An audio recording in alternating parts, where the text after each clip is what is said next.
So, our first lecture on decentralization, which was yesterday, we've basically introduced what decentralization is, and we've touched a little bit on both organic law, the two organic law. One was the 1976 organic law on the provincial government system, and the other was the 1995 organic law on provincial and local government system.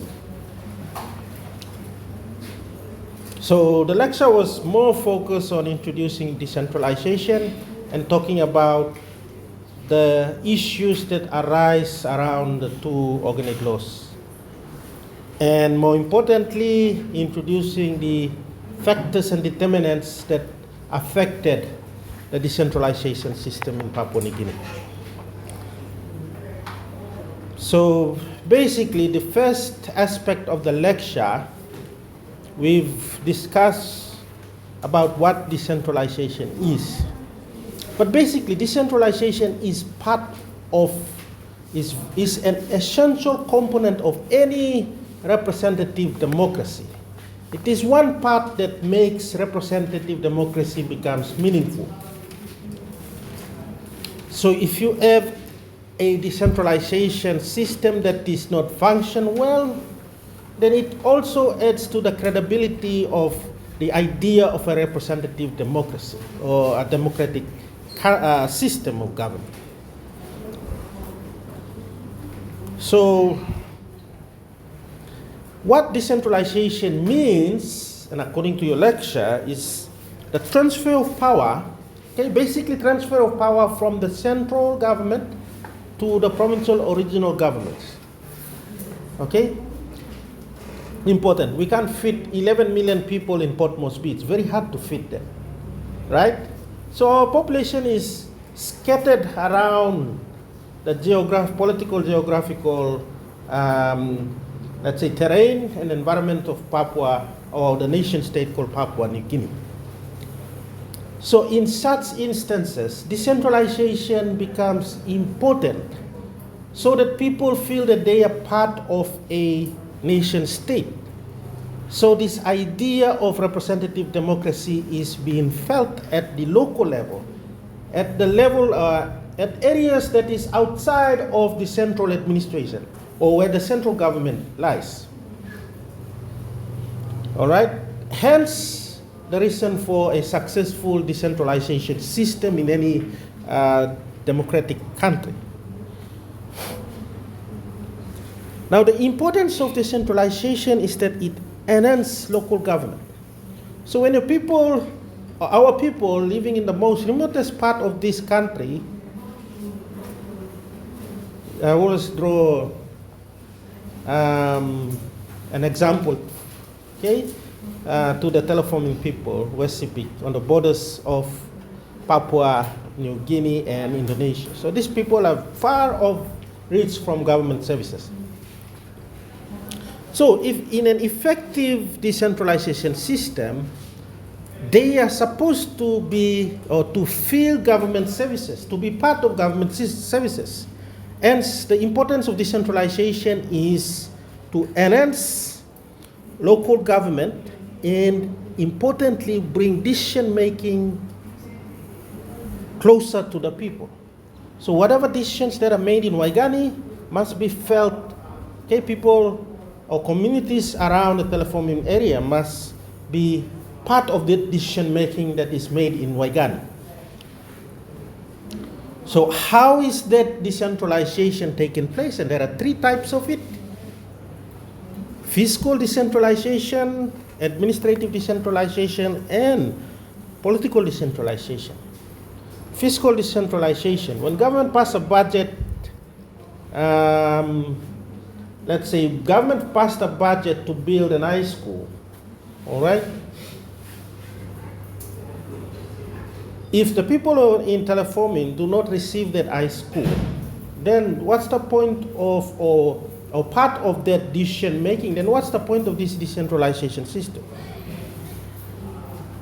So revenue generation, expenditure, government spending on building roads and bridges, the money component of it through fiscal decentralization, okay, must be spread evenly throughout Papua New Guinea. So fiscal decentralization talks about the transfer of financial powers, okay? In other words, okay, giving powers to, let's say, people in West Sepik to manage their own, okay, activities, financial powers.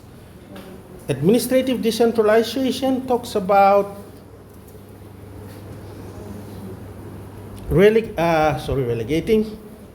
delegating, that's the right word, delegation of roles and responsibilities to the local government. So, for example, the delegation of works division to be established, provincial works division in all the provinces, where the provincial works department tends to be roads, bridges. So establishment of this office alone is an example of administrative decentralization. And lastly is political decentralization, which is focused on decision-making powers, citizen participation and accountability at the local level government. This is important, and I will talk about that. So the lecture that I gave yesterday was more or less about political decentralization. Because political decentralization affects, one way or the other, administrative and fiscal decentralization. So if the local government, so an example would be local councillors, okay, and local government or councillors having the authority to make laws in the provincial assemblies. This is important because in 1976 organic law and provincial government system had enabled our provincial leaders to make laws. Now it's very hard after the 1995 reform. But anyway, so this is the three types of decentralization. And then I went on to discuss the scholarship literatures around decentralization. And to begin with, the developing countries like Papua New Guinea, okay, there is no one template fits all when talking about decentralization. In Western developed democracies, their idea of decentralization is different from developing countries. For them, ideological arguments of decentralization is important. Okay, the ideological argument would be the big government as opposed to the small government concept. Okay, that's where the liberal conservative ideas comes in. But in our case, the ideological argument do not apply to developing countries.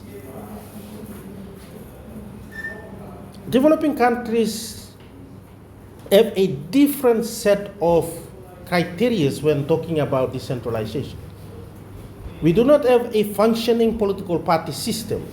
We do not have a functioning civil society, which are important ingredients for an established, let's say, democracy, so that the ideological arguments on decentralization can be applied.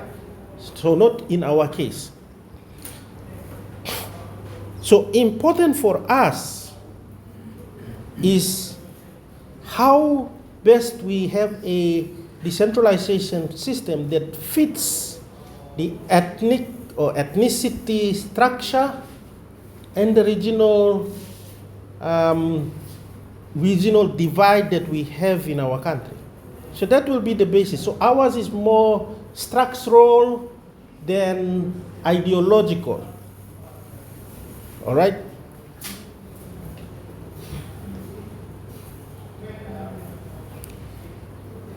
So because our decentralization system is different and it requires careful attention towards the structure of Papua New Guinea, all right? When I say structure, I am talking about the diversity in the ethnic and regional or ethnic and regional diversity, and the inequality of the regions in Papua New Guinea. So inequality in terms of social inequality, poverty or development challenges. So that requires a structural focus. So that is why most of the literature studies around decentralization in Papua New Guinea is aiming at processes and institutions. Why is that? Fixing service delivery. Because of the unique structure that we have, the focus on institution and service delivery becomes paramount than looking at the empowerment and autonomy or empowerment model or political model. So that is why our lecture discussion was more about the politics of decentralization. Because if we cannot focus more on one aspect, the service delivery model, and forget about the political or empowerment model. We have to find a balance between the two. And that is where our talks on, or our discussion on the two organic law in 1976, the OLP-LG and the OLP-LLG of 1995. All right, so now we are going to talk about that. Now, to begin with, and more importantly, the decentralization discussion started off from the early developments of statehood in Papua New Guinea. And we start off by looking at the CPC report, the Constitutional Planning Report, or Constitutional Planning Committee report, or its vision in 1974.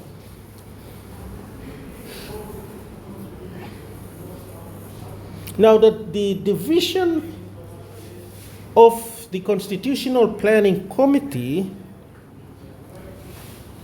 made mention of decentralization as being paramount or important driver for decision making and accessibility of government services to the local governments or to our people.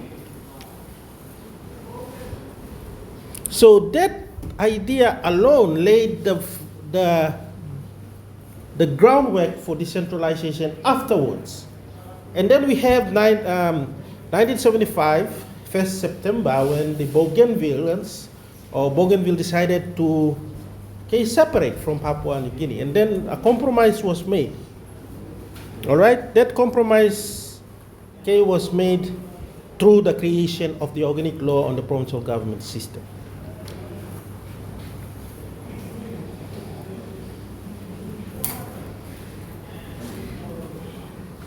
All right? So if you look at the CPC report, and more importantly, if you look at the report, and I'll quote from the report. So the report states that power must be returned to the people. Government services must be accessible to them. Number one, political power. Power must be returned to the people. When power is returned to the people, number two comes along. Government services must be accessible to the people. Power and government services must be, power number one, returned to the people. Government must be accessible to the people. So that is the foundation for the organic law on the provincial government system in 1976. So that led to the creation of a provincial government. So when you talk about power returning to the people and government being accessible to the people, this is the basis for a representative democracy. So that calls for, importantly, a directly elected provincial government system. Okay?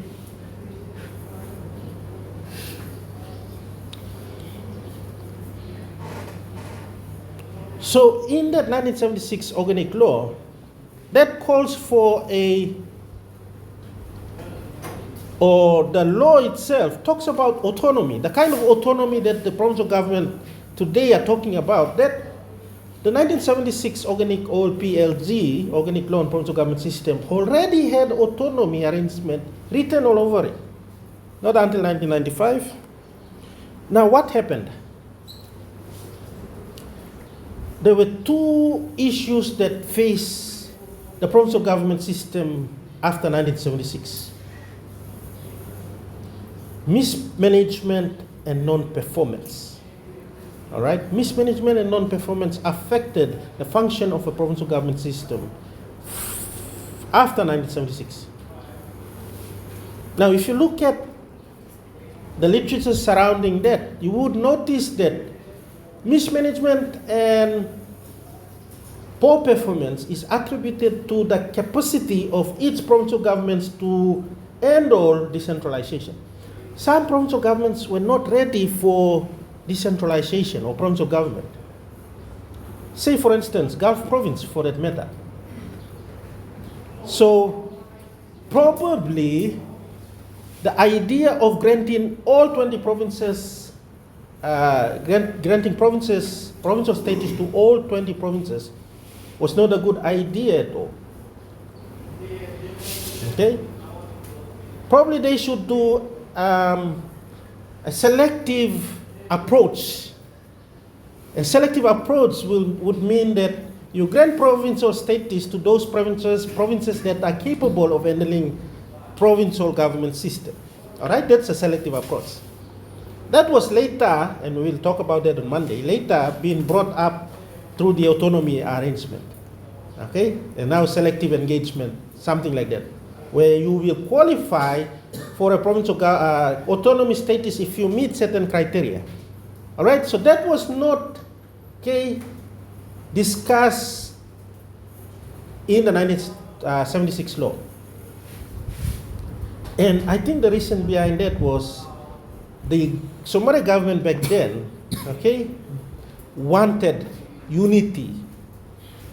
And the fear being that if Bougainville goes, then the rest of the groups within Papua New Guinea would fragment or trying to break away. So we'll just give them the 20 provinces. Okay?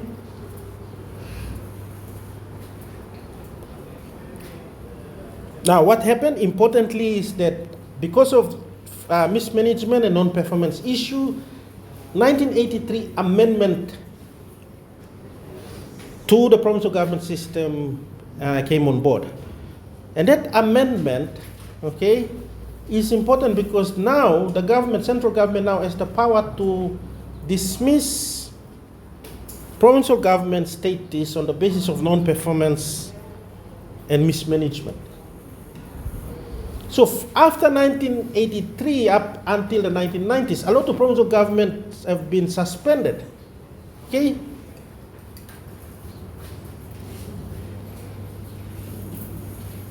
So that led to a pattern of suspension of most of this provincial government. So by 1995, at least more than all provincial government were suspended.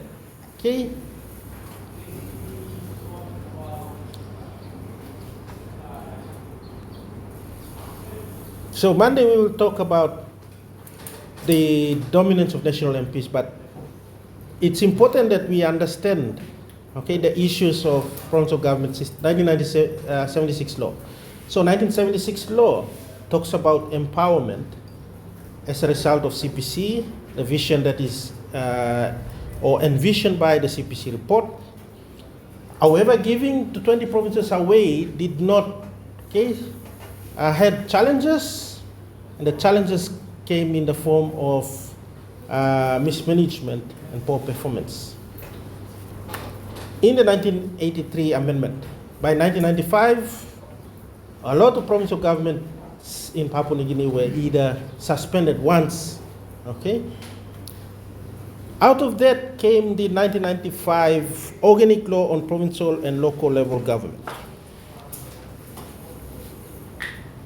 Now this is important because we know, I talked about the idea of directly represented provincial assembly. When the 1995 reform came on board, it introduces or replaced a direct elections of the provincial government. Now, provincial assemblies. Now, provincial assemblies became indirectly elected. When it became indirectly elected, that means that provincial politicians now are at the mercy of the national politicians. So that creates a two kind of structure or political structure, okay, through the decentralization reform. The national MPs are voted in directly by the people. The provincial MPs are voted indirectly. So when you have a structure at the national level, a representative democratic structure, but not so at the local level, we have a dictatorial or authoritarian structure. And that is a bad thing for a representative democratic country, where you have many dictators in the local arena or local politics. After 1995, we've seen the increase of dominance of the national MPs over the provincial and the local MPs. Remember, not MPs, rather politicians, okay? National politicians, local politicians. So introduction of the 1995 reform weakened the provincial governments. Emphasis and focus now are more on the national MPs, and that is why another added layer of government was attached to the provincial government system. That is the local government. Now the local government, you have central government, provincial government, and then local government. Who sits in between provincial and local government? The national MPs. Now you have national MPs are running the show, and it sort of makes the provincial governments become redundant when it comes to decentralization politics. So now we have provincial governments calling for autonomy. Okay? In fact, they are calling for going back to the 1976 organic law.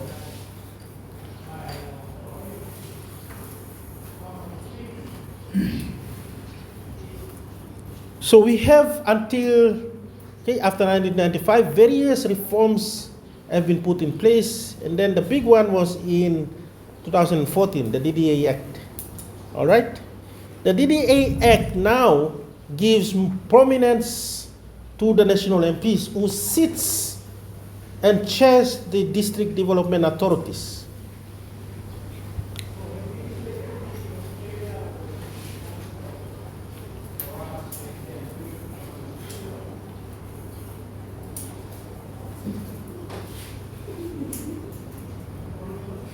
All right, so after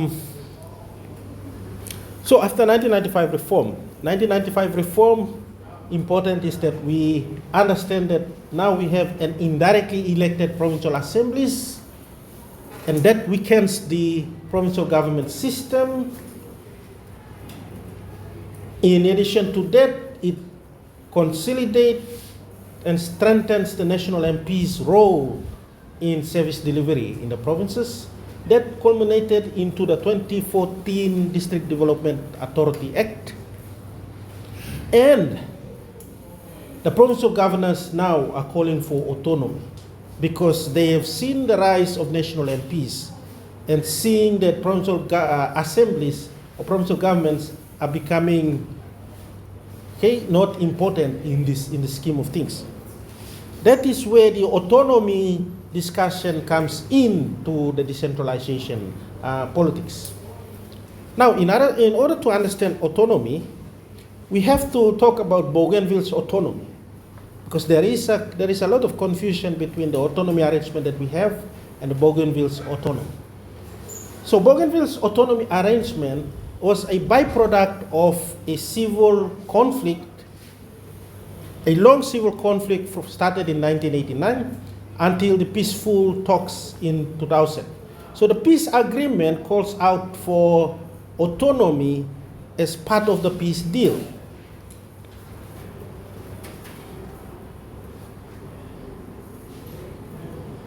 So Bougainville's autonomy is a high-level autonomy, meaning that they have significant, flexibility in the way they manage province, in the way they manage Bougainville. Okay, they are leaders of significant authority in the way they manage the three aspects of decentralization: administrative, fiscal, and political. All right. So, but in other words, the Bougainville's autonomy sets the precedent for the autonomy discussions later.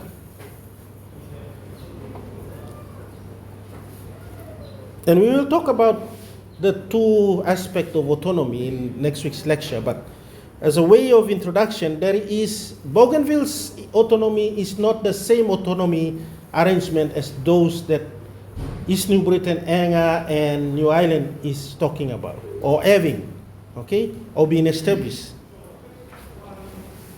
So East New Britain, New Ireland, and Angas, the kind of autonomy that they have or they are going towards, was established around 2018. So that is through what is called the Intergovernment Agreement on Greater Autonomy. All right? Pay attention to this word here. Bougainville autonomy and Papua New Guinea is greater autonomy. So greater autonomy has limits. When you say greater, I mean that there is some flexibility. But as limit to that flexibility, meaning that the central government has overall control over the autonomy arrangement. That is outside of Bougainville's discussion.